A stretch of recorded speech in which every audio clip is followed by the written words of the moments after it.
And now on the line is Lisa O'Connor. Lisa is an animal rights or welfare activist with the Missing Stolen Animals Ireland group. Lisa, welcome back to Near FM. Hi Darren, thanks for having me back on. Okay, Lisa, late last week there was some great news coming from the House of Commons in London. For the benefit of any of our listeners today who don't know what happened, can you tell them, Lisa, what this news was and how much good it should mean to dog lovers? I can. So from the 24th of August, um, the new Pet Abduction Act has been brought into Northern Ireland and England.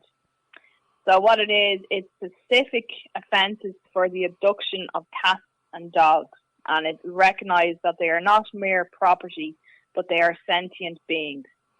That's fantastic, isn't it? It's brilliant, yeah. Yeah. Does this law just cover cats and dogs, do you know, or is it all animals? Yeah, just for the moment, it's cats and dogs, and it's only Northern Ireland and England. So Scotland, Wales, and Republic of Ireland were still campaigning.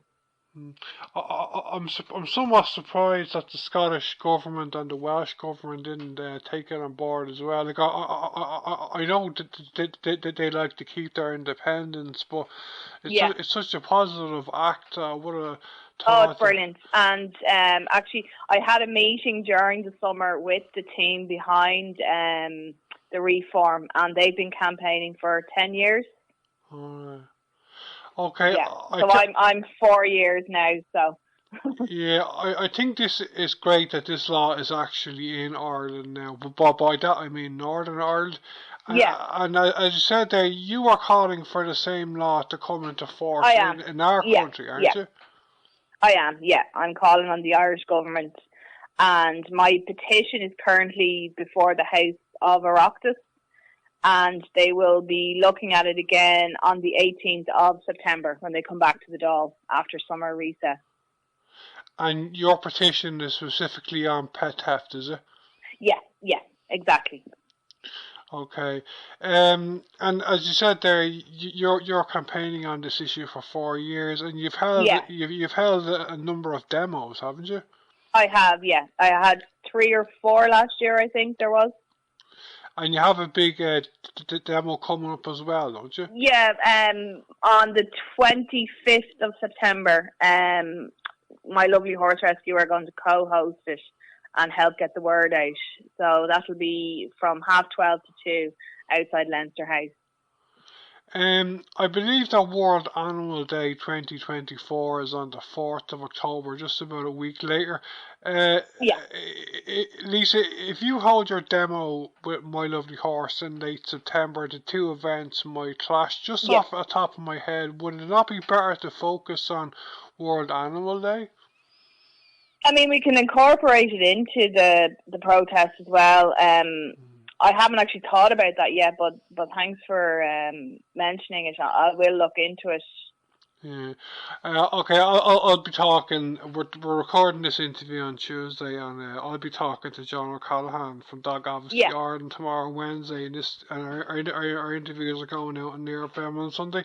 Just before you go, Lisa, is there anything else you want to get across to our listeners about your campaigning? Yeah, what I've been trying to do the last couple of months is when someone's dog, goes missing, presumed stolen, I'm just trying to get people to report to the Gardaí and get a pulse number, because the numbers that are coming out from, the pulse system are not reflecting, the amount of dogs, that are being shared on Facebook daily being stolen. So it's important, that people are actually logging them in with the guards.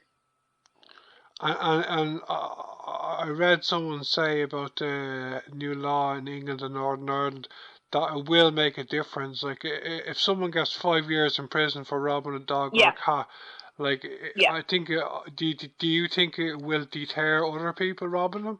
Yeah, because you see, currently we have up to 5 years for stolen, handling stolen property. But what they've done now up the north is it's going to be like a specific offence, for taking someone's cat or dog. and it allows the court to place greater focus on the impact on the welfare of the animal and the interest of the owner rather than the financial loss, like someone stealing an object. And now on the line is John O'Callaghan from Dog Advocacy Ireland. John, welcome back to Near FM. How are you, Darren? Thank you for inviting me on to your programme again on Near FM.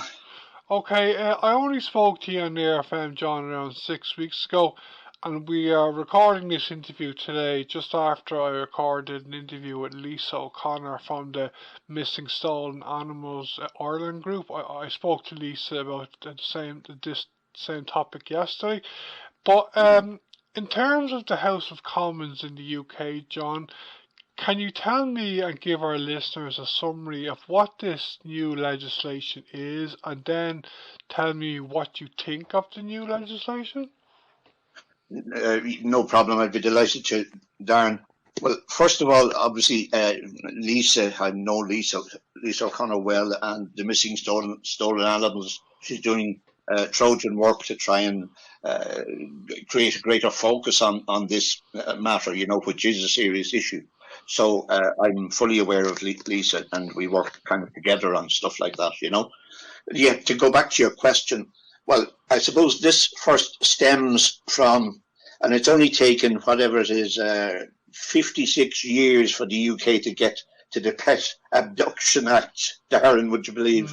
So this has a basis in the 1968 the Theft Act of 1968 in the UK, which was dogs were included as in the property crime. Okay, so they were included and regarded as inanimate objects in the same way as you would steal a car or a laptop or whatever, inanimate objects. So it's taken a while to get to realise that these animals are more than just property, they're living beings. So obviously with that in mind, they in the UK passed, which is an important piece of legislation back in 2022.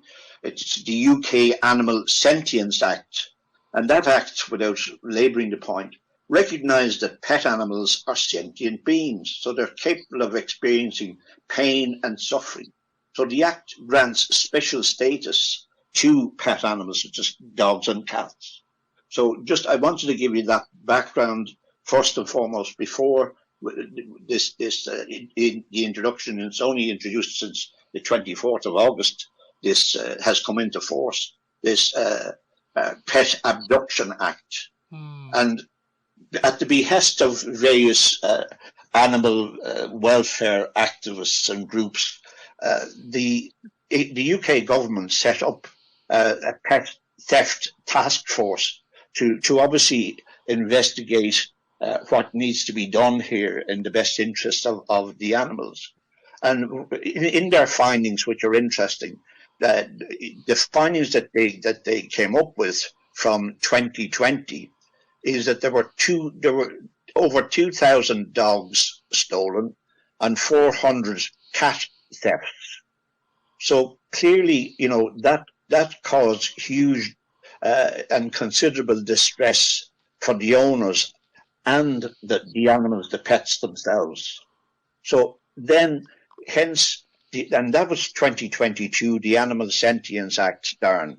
So that is kind of the forerunner here to the Pet Abduction Act, which now, the Pet Abduction Act, I suppose grants legal status to dogs and cats or pets that they recognise that they are sentient beings capable of experiencing pain and suffering, as distinct from an inanimate object such as a laptop or a phone or whatever. So that's an important recognition that that our pet animals have special status.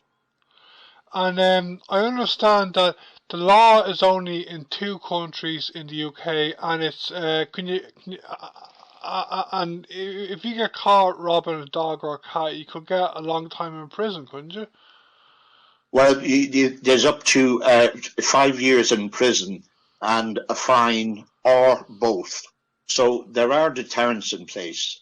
Now, like every other bit of legislation, Darren, as I'm well aware of in Ireland, it's okay having legislation on the statute book, but it needs to be followed up with enforcement. So for these thefts, and I've highlighted that in 2020 that this pet theft task force. Try saying that when you're drunk.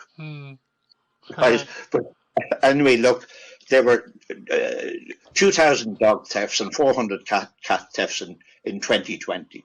So it's fantastic to have this Pet Abduction Act, which again distinguishes pets as sentient beings, as I've said already, from a piece of property. Okay, but it needs to be acted upon, and the legislation has to be enforced. So those 2,000 dog crimes and 400 cat theft crimes, they need to be followed up under this legislation.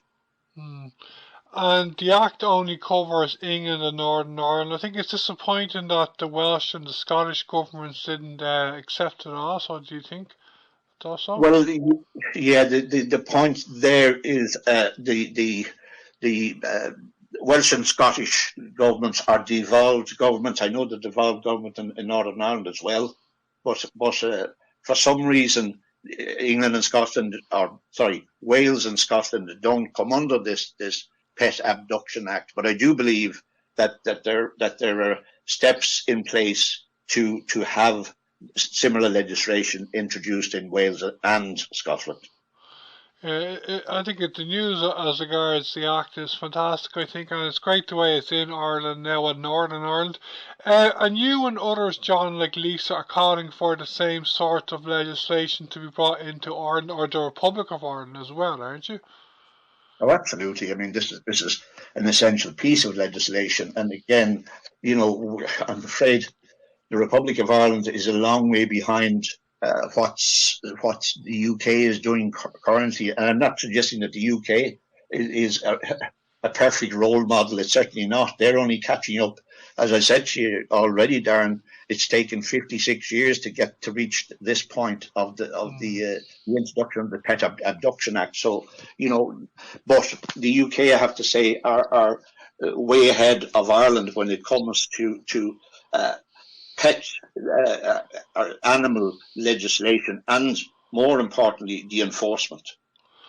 Okay, John, if the same law is going to come into the Republic of Ireland, can you tell me, if you know, what government department ministers would be responsible for drafting the legislation? Personally, Darren, I would rather see a complete change in that. That's my personal view from experience. Would it be the Department of the Environment or Agriculture, would it?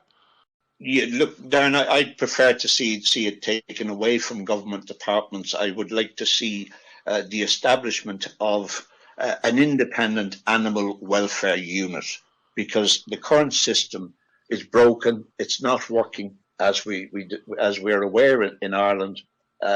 It's dog/animal welfare is strewn across 3 government departments, and the result of that is that everybody's looking after it and nobody's looking after it.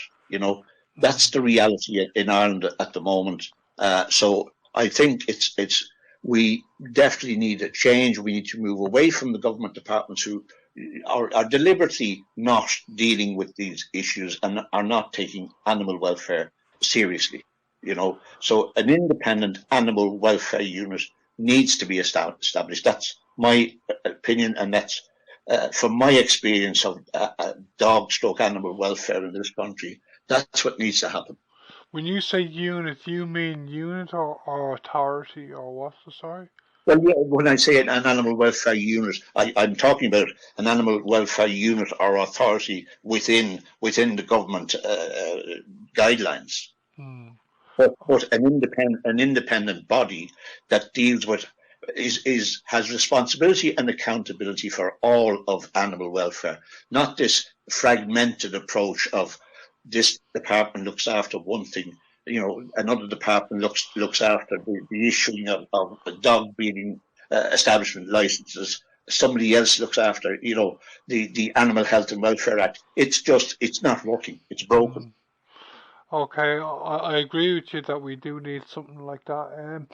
But in terms of, like, for example, the UK, as we were talking about there a few minutes ago, like, do you think that a Pet Abduction Act in the Republic of Ireland would help somewhat? Oh yes, it would, but I think we need a similar forerunner in Ireland as they did in the UK.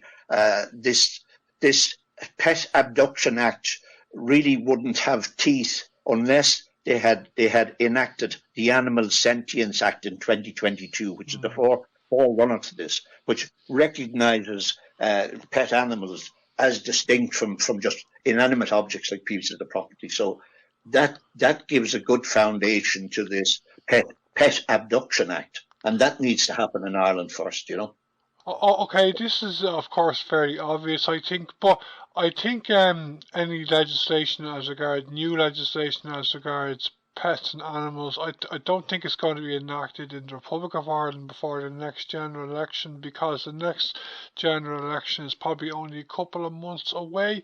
But in terms of the next election in the Republic of Ireland, John, which is probably only a couple of months away, can you give me a summary of what message you have for the political parties on the issue of pet, stroke dog, stroke animal welfare in general over the next couple of months? Well, thank you for the opportunity to say something about that, Darren. Yes, look, the big issue in Ireland, and as far as Dog Advocacy Ireland is concerned, it's not the only one, but it is the biggest one, is this existence of puppy farming. Ireland, to our shame, you've heard me talk about this before, and I'll keep banging on about it, that Ireland, to our shame, is the puppy farm capital of Europe. Where we have hundreds of puppy farmers operating, and there's up to 200 million being earned from this activity on an annual basis. And nobody is addressing the fact that Ireland is this puppy farm capital of Europe. I would actually suggest that we might actually change the terminology and call it puppy factory capital of Europe, or puppy prison capital of Europe, which might be even more appropriate, given the conditions in which these breeding bitches are being kept and imprisoned. It's appalling, it's atrocious. And I don't believe that there's a politician in this country could condone Ireland's standing as puppy farm capital of Europe. It's horrific, and it needs to be addressed. And I would hope that maybe Dog Advocacy Ireland can make this an election issue, because I don't believe there's a politician in the country who could condone our standing as a puppy farm capital of Europe. So that's my main goal, let's say, in terms of highlighting an issue to be brought under the spotlight prior to the general election.